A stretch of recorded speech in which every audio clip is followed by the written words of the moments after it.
بسم الله الرحمن الرحيم. اللهم صل على محمد وعلى آل سيدنا محمد وبارك وسلم. معرف الحدیث.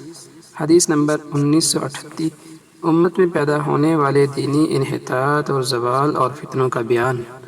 عن انس قال قال رسول اللہ صلی اللہ علیہ وسلم یأتی علی الناس زمان الصابر فیہم على دینه كالقابض على الجمر.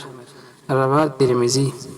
حضرت انس رضی اللہ تعالی عنہ سے روایت ہے کہ رسول اللہ صلی اللہ علیہ وسلم نے فرمایا کہ لوگوں کے لیے ایک وقت ایسا آئے گا کہ صبر اور استقامت کے ساتھ دین پر قائم رہنے والا بندہ اس وقت اس آدمی کی مانند ہوگا جو ہاتھ میں جلتا ہوا انگارہ تھام لے. ترمذی شریف کی یہ حدیث ہے.